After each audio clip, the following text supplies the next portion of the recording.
What's up, guys? Congratulations on obviously a fantastic result against clearly a very dangerous guy. I know you're still probably letting it all soak in and want to go back and watch it, but give us your initial thoughts right now on your performance this evening. Hold on 1 second. Hold on, son. I got a call. What you talk? I know I hear you. Thank you. Oh, God, we don't do it. We don't do it. I don't want to watch you for after the post fight. Oh, God. Hey, baby, I love you. Okay, oh, God, I'll call you after I finish. I'm your number one fan in the whole wide world. And still. Thank you, now. Thank you, now. Lie. Don't tell them before. Nanjano, they ever carry lies. Okay, okay, I go call now after the press conference right now. Call me after. Call me after. All right. That's my dad, if you guys didn't know. It sounded like he was a little excited. He was a little excited. You know, this one was a tough one because obviously I couldn't have him here to watch this because of the COVID. And plus, I didn't want to cheat him of the experience. There's something very special about a UFC fight, especially in Vegas. And it's not the same experience without 25,000 people screaming for you. So I didn't want to cheat him of that. I want him to get the full experience when he comes to a fight. But that question, I remember your question. It was a little tough. This one was tough for me. This one was very tough for me because Gilbert is somebody that we kind of grew in the sport together. And it was somebody that we shared a common goal. We both wanted to be the best in the world. Obviously at two separate respective weights. But, you know, it was a tough one for me because Gilbert, and first and foremost, I want to say I'm proud of Gilbert. I'm very proud of him. Because a lot of people kind of wrote him off after he suffered that knockout at lightweight. But he recomposed himself, something that, you know, I'm no stranger of. He recomposed himself. He got back on the horse. He moved up on weight class, and he tore through that division. He deserved to be in there with me tonight, and I'm extremely proud of him for that. And that's part of the reason why this one was a tough one for me. Yeah, I was going to say the tension early, right? I mean, you guys are right in the center of the cage together, staring each other down. There's no touch of gloves. I mean, was that a good thing for you or a bad thing for you? I mean, did it keep you on point, or did it make it even, you know, a little tougher mentally for you? You know, this one was tough. Initially coming in, it was tough for me, but I said it earlier in interviews, like my mind is different than these guys when we get in there. I see no face. You know, that is my octagon. And I said earlier, you know, he said, oh, I have something he wants and he's coming to get it. What's more personal than that, than somebody that you grew up in the sport with, that you train with daily, looking at your food, looking at your plate and saying, you know what, I want his plate. You know, I'm not happy with mine. I want his plate. What's more personal than that? And I say it to these guys, anything you say can and will be used against you when you step inside that octagon with me. And I remember watching The Last Dance with Michael Jordan, and I was like, oh, this guy thinks like I do. Because when I go in a competition with these guys, that's exactly how I think. If you give me anything, if I even hear you say in a video, oh, I'm gonna knock what you gonna do to me? Oh, you better be ready to back that up when we step inside that octagon. For what it's worth, he said tonight he'll pay for your girls' private school moving forward if he can get the belt at some point.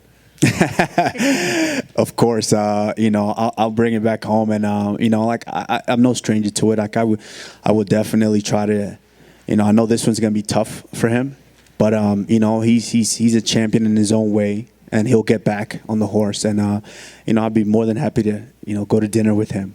Nice. He clipped you early. Talk about that. I mean, how hurt were you at that point? What's going through your mind? Because, you know, from the outside, it looked like you were hurt. I wasn't necessarily hurt. I was just kind of a little off balance. Like the cage was slippery in there. That was, I kept pouring water. If you saw in between rounds, I kept pouring water on the ground because it was very slippery in there. But the funny thing is that's exactly kind of how our sparrings went. You know, he was a lightweight coming up, but he's got big power in his hands, and he's a hooker. Anybody else in the division, they get caught with one of those hooks, they're going to sleep. But I'm a champion for a reason, and I recompose better than anybody. And so I just kind of had to recompose myself and listen to my coaches. They told me not to rush it. I know what I worked on this camp, and I just had to stick with the game plan, go out there and watch the whole fight come into fruition. Yeah. Afterwards, after you get the stoppage, you walk around, you're saying, put some respect on my name.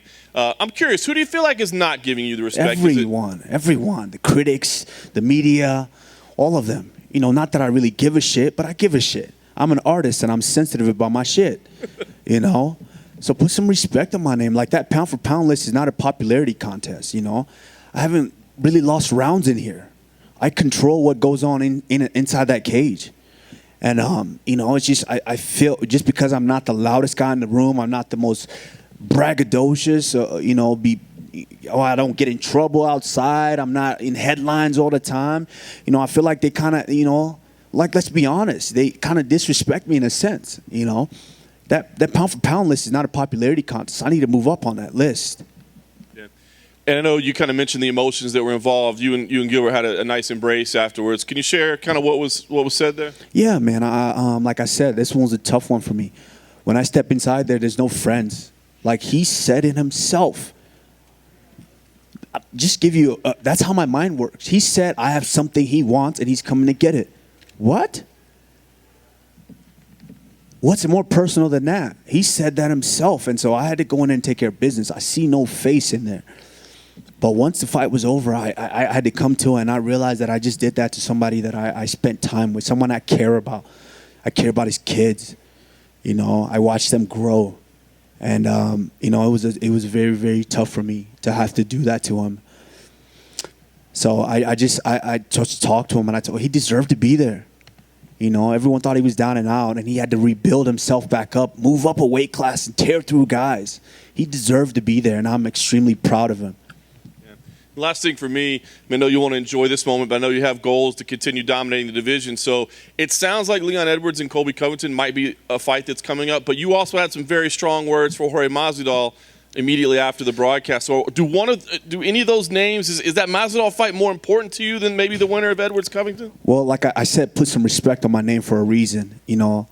That fight, he had a built-in excuse. That's the only reason he took that fight. We tried to make that fight twice before. He said no. For the May, we know when Khabib and I think it was Ferguson, when they fell out, we tried. I called Dana right away. I said, hey, it's 2 weeks' notice. I haven't really been training, but I'll step in if you need me to. And they tried to make that fight, but Masvidal said no. And then he did an interview to where he said, oh, well, the numbers weren't right and this and that. He's been saying no. The only reason he took that fight on Fight Island is because it was a built-in excuse. He was training the whole time. But he said, oh, I only had 6 days' notice, so that's why that went that way. Well, guess what? I'll give you a whole training camp, and this time I will stop him.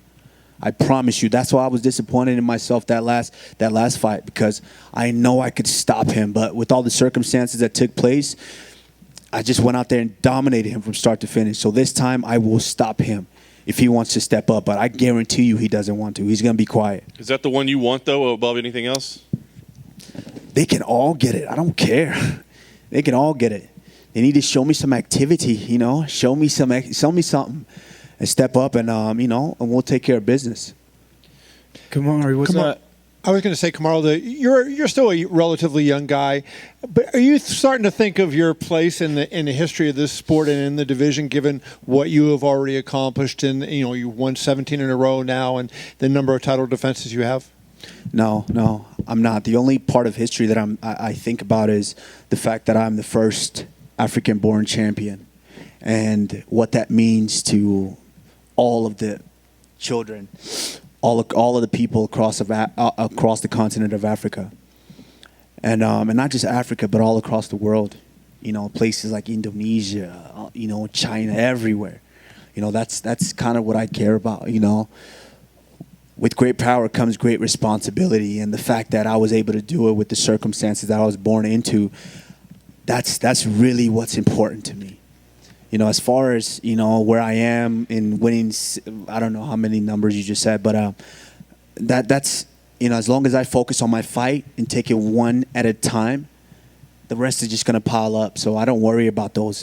And I know you guys this whole week, you guys tried to throw me off by, oh, you get to pass GSP with this win. And I had to just block you guys out. I couldn't pay attention to that. I had to block you guys out, go out there, take care of business, and the rest is going to pile up. I wonder if you felt like your jab was a key. In the second round, you adjusted. It seemed like you started landing that jab. Was there anything that you learned from the first round that helped you there, and just the significance of that punch during the fight? Yeah, going in, I was like, wake up. I was trying to wake myself up. Wake up, because it kind of felt like sparring to me. Yeah, of course, I had the nerves, but it kind of felt a little like sparring to the point where I was like, yo, you need to wake up. This is a fight. This guy came here to take what you have. And so the best thing he can do was throw that big punch. Once he hit me, I was like, oh, shit, we in a fight. We got to fight. And my coaches, George, they let me know a long time ago, like, you have a tremendous jab. You got to use it. And I don't use it enough. This camp, we try to stick with the fundamentals and just use it. Just work on it, and work on it a lot. And it showed out there. Once I kind of recomposed myself and started working it, getting his timing off and hitting them, my jabs feel like straight right hands to the face. And I just had to believe in it and just watch the fight break down. And then, I don't want to go too deep in the weeds here, but many years ago, Joe Louis was a heavyweight boxing champion. Okay, Joe. And he fought Billy Conn, and Billy Conn, after being ahead after 12 rounds in the 13th, got knocked out. And he said to Joe, why didn't you give me the title and let me keep it for 6 months? And Joe said, you had it for 12 rounds and you didn't know what to do with it. And I'm wondering, almost like, Gilbert was in that spot tonight. He hurt you, and he felt like he kind of went crazy and trying to knock you out instead of staying within his plan. Do you feel like there was a similarity in that way, like that you stayed composed and he didn't, and that led to your win? Absolutely. I think, I got this big shiny thing up here to where everybody's coming after. Everyone in the world is training for this. And so once he landed that big shot, that shiny thing looked real good to him. So he jumped on me and he thought he was going to get it. But, one thing I do better than everyone is recompose myself. I'm the champion for a reason. I mentally had to stay calm, recompose myself, start working, and I knew that I was going to get him out of there. Thank you. Kamaru, you said it felt like sparring in there. Is that because it was Gilbert, or just because your energy was a little bit low anyway? No, because it was Gilbert. Like I said, I spent so much time with him. I know him. I care for him a lot. So putting those emotions aside, he made it easier for me, because him and my former team, they kind of trolled me a lot. They were posting things, new champ coming, posting all of this. And this is a team that I gave my sweat and blood and years for. And so they kind of started trolling me and saying those things, and it got to me. It got to me a lot. But, I'm that type of person. Anything you say can and will be used against you. And so, I had to use that against him in there tonight. Are you able to put that behind you now and move forward? Absolutely. I'm a competitor at heart. I never want to come in here and maliciously hurt someone. Maybe the next guy, I might, but I never want to try to maliciously hurt somebody in here. I want to compete. That's what I do better than anyone. I compete. I am the best in the world because I can compete better than all these guys. Was it hard seeing him that emotional after the fight? Absolutely. It was very hard. I was trying. I was going to bawl I was in there, and I had to. I'm like, you're the champ. Come on, compose yourself now. I almost started bawling because I don't know exactly. I know what that loss feels like. I have a loss in my record. I'm not perfect. I know what that felt like. And I don't know how much he wanted this. Like I said, we grew in the sport together, and we had a common goal. And so having to be the one to do that to him, it almost broke me in there. Sorry, man, I'm not trying to make you cry now. With Masvidal, it's quite clear when you talk about him that you really, really don't like the guy. And I know before the first fight, there was the build-up, there was the interaction at the media day and all that sort of stuff. But why is it exactly that you have so much contempt for him? The fact that I said what I said for a reason. Put some respect on my name. these guys don't understand. Like, I'm different. You would think he learned that the first time because I dealt with worse than he. Everyone was saying, oh, he took the fight on 6 days' notice. But guess what? I took it on 6 days' notice. I was here in Las Vegas, flying back home. They called me while I was in between flights in Dallas. I had to leave my bags, leave the airport, call my parents to pick me up at the airport. They picked me up, went straight to Target, bought a scale, stepped on the scale. Not to mention, I ate like a pig the night before because I said I have no fight. I'm 195 pounds when I step on the scale. Called the coach down there, Tony Cabela. I said, hey, Coney, come, we need to work out. Worked out like crazy that night. Got off about 5-6 pounds, and then I got on the scale. I said, we're within striking distance. The next day, flew back to Vegas, then flew to Abu Dhabi. I had maybe approximately 4 days. I didn't sleep at all to prepare for that fight. And he had a built-in excuse. He's like, oh, I took the fight on 6 days' notice. Give me 3 weeks, and I'll see what I'll do. I'll give you a whole training camp. And this time I want to stop him for real because I think that's the only thing that's going to close his mouth. He's pretending, walking around here like he's Jesus or something. Well, I'm going to put him in a coffin this time. For what it's worth, I know you said you doubt his interest in the fight. Absolutely not. His management are online saying they do want the fight, and they would like you guys to coach the Ultimate Fighter against each other. Any interest? He don't want that fight. He don't want that fight. I guarantee you he doesn't want that fight. I wouldn't say it if I didn't want it. Have I lied up here yet? Have I lied to you guys yet? About anything? Nothing. I said what I wanted to do, and that's what I'm going to do. Let's see if it materializes. And last thing from me, with this win, your name's starting to get considered up there as one of the best. How do you see a fight between yourself and prime George St. Pierre playing out? I love George. I really do. I mean, one of the inspirations early when I started watching the sport. But I am a whole different animal nowadays. It's a different ball game. I love George. I think George is tough. You know, I consider him one of the greatest. But a fight with me and George, okay. You know, you saw what I did with jab. George was a master with the jab, but you saw what I did with jabs. Come on, right here. Looking back before you fought Tyron for the title there, I think there was like a stretch where you would go fight Damian Maia in Chile, and then you'd go fight Rafael dos Anjos. Like these guys coming off losses, but you're willing to fight them. And then you volunteered to fight Colby in January to save that pay-per-view. And then and then you even cut weight for a backup fight with Woodley and Till. As the champion now, you're seeing the top 5. None of them are fighting each other. They're all like calling for these big fights. How frustrating is it that you, the champion, and none of your contenders are competing with each other now? I don't have to worry about that. I'm the champion. When it's time to feed me, they're going to find somebody to feed me. You know, I'm not worried about these guys. What does that say about the champion where the contenders don't want to fight each other to challenge the champion? What does that say? They know what, once they get up here, they know what's waiting for them up here. So, you know, there's like, well, I like being number 3 in the world. I'll stay here. I don't need to go there. If they were willing to go up, then they'll fight each other and they try to get this title shot. And when you look at someone like Stephen Thompson, that's the first fight, that's the highest ranked fighter you haven't fought yet, and then you even have to drop 2 more. So I think it's like Michael Chiesa too. So are you looking at these other guys outside the top 5 too as possible opponents? No, I mean, I don't really care. I'm a fan of the sport, so of course my eyes is on what's going on. But no, you know, it's up to the company. They'll you know, Dana does a tremendous job at getting these guys. So, you know, when he feels like a guy's done enough, he'll present them to me, and then if we can agree on it, then, you know, we'll make it happen. Hey, champ. Congratulations on the victory all the way back here. Now that this chapter's over, or not, maybe it's not over with Gilbert, do you ever see the day where you can go back and walk and train in Sanford MMA? It's a good question. I never say never in life. You know, I learned that one early. So I just never say never. And to get the respect that you deserve, do you think the next time that we see you, maybe it's a platform like The Ultimate Fighter to get the eyeballs that you want? I don't know. I'm not dwelling. I'm not worried about that right now. You know, like I said, my job is to go out there and defend and win fights. Actually, not defend. I need to compete. I need to keep saying that.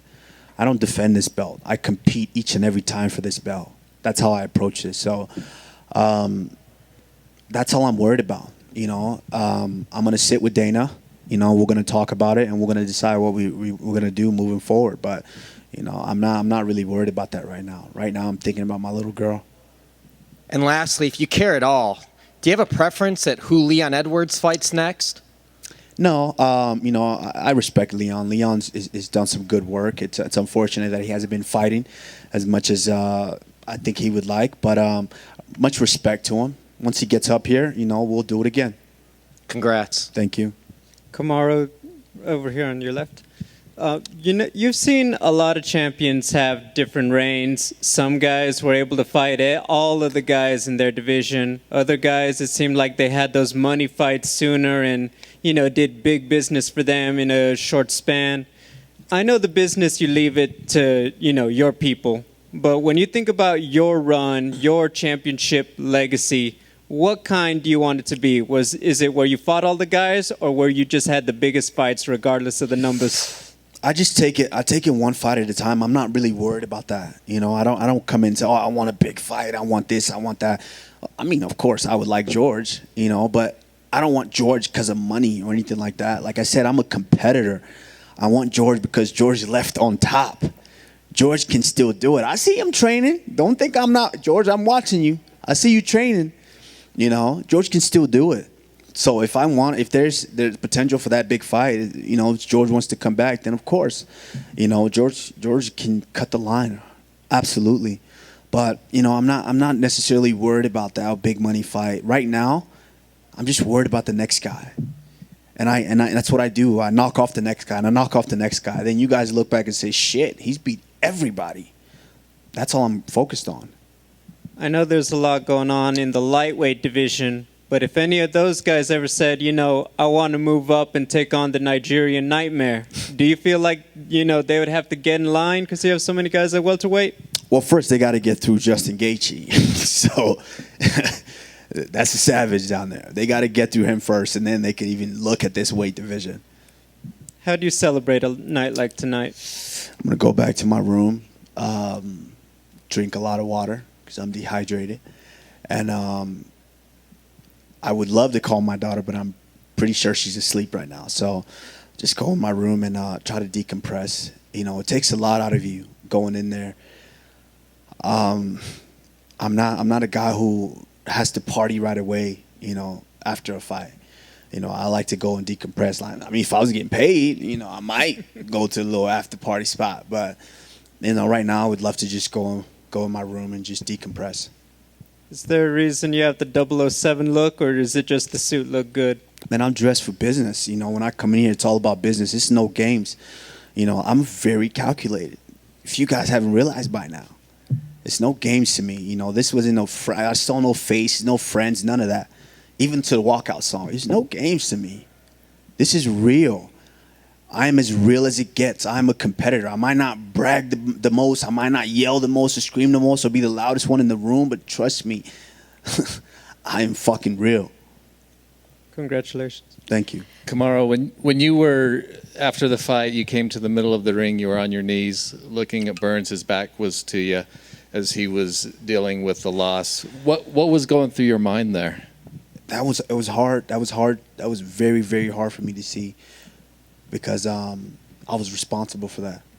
Like I said, this is a guy that I grew up with in the sport. We trained together each and every day. We gravitated towards one another because we shared a common goal. And I loved his work ethic, and he saw my work ethic. And so, of course, we spent a lot of time together, which is why this one was a little, it was business, but of course it was personal as well. Because he was coming after what I had and saying that he was next. He was going to be the champion. And they know that I'm different, and for that, it just kind of, it hurt me in a sense. But, then once I came to and saw what I had done, it was tough for me to watch. When you did you speak to his team, your old teammates? Were some of the issues buried? Vicente was in his corner. I love Vicente Luque. That's another savage in the division as well. And the funny thing is, me and Vicente was actually the people the two who had this talk. if we were ever in this position, what we would do. We had that talk early in our career because me and him were both on the Ultimate Fighter. And once we got off the Ultimate Fighter, we had that talk. So I'm pretty close to him in that sense. And so, yeah, just, said what I had to say, Issues buried? Yeah, I mean, this was another challenger. It was a little more personable leading up, but, it was business as usual. I went in there, took care of business, and now on to the next. And many people felt like Gilbert Burns was, the one to really challenge you, and you've gone through him. Jorge, you've beat him. It sounds like it's more personal to fight him again, but who do you really see as that person that could really challenge you? I've said it before. These guys don't understand my mind for the sport. And my mind is different than all these guys. And so, of course, everyone's going to, what they said, oh, Burns, he has the jiu-jitsu. He's not worried about it. I saw all these critics. Dan Hardy, he's not worried about it. He's gonna, he can submit him anywhere, do this and do that. I just got to worry about me. Once I know, when I started this, when I was 14 years old, no one had to tell me to go on extra runs. No one had to tell me to make a sauna in my own house, in the bathroom, and waste all the hot water. No one had to tell me that. I said, hey, I want to be the best. I want to beat those guys at the top. I'm going to do all this extra stuff.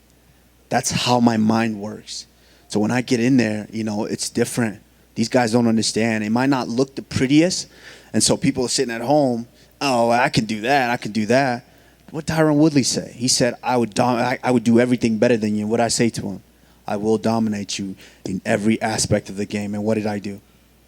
And what did Colby Covington say? He's going to leave me on a stretcher. And then I said, what? I will punish you for 4.5 rounds, and then I will get you out of there. And then what did Masvidal say? I'm going to baptize him. This fake Jesus wannabe, I'm going to baptize him. We know what happened. Same here. So, these guys can say whatever they want, but, I go in there and I take care of business. Congrats. Thank you. Kumar, you said the right hand that hit you kind of got you into the fight a little bit, woke you up. Did you expect him to fly across the cage at the beginning though? With that, he kind of swung at you right away. In a sense, yes, because it was a mental battle. This was a mental battle. Like I said, our sparrings went a lot like that, and so he's got a lot of confidence. And me and my coach Trevor, we talk about it. He's got a lot of confidence. He was coming in with all that confidence. We haven't trained together in quite some time. So in his mind, I knew he had to come in and tell me that, hey, I'm not little bro. I'm here to take that from you. I knew he was going to come. But my mind is stronger than all these guys. I just had to stay composed, find my footing, start picking him off. And I only do this as fight progresses, and that's kind of what happened. It's kind of it's a weird stat, I guess, but you caught yourself from going down when he hit you. Like you stopped yourself, you held yourself up. So still no knockdown. Oh shit, this man, he didn't come to play. But they didn't. Obviously, it wasn't credited as a knockdown for him. So still none on your record. Is that important to you? I don't care about that. I don't care about stats. I love seeing them when I'm preparing for a fight, and they're like, oh, man, he's never this, never done that. He's tied for this, tied for... I love seeing the stats, but I don't worry about that. If I was worried about that, then I wouldn't have been present in there. I try not to worry about those stats. I just let them pile up.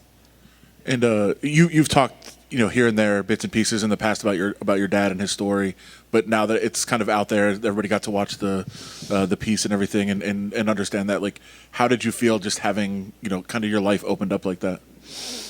It's tough for me. I'm pretty private, but it's something that I had to talk to him first. I had to get his permission. I mean, I'm a grown man. I can do what I want, but I had to get his permission for that. I talked to him and I said, hey, I think this is a story that needs to be said. People need to hear this because, there's so many other people.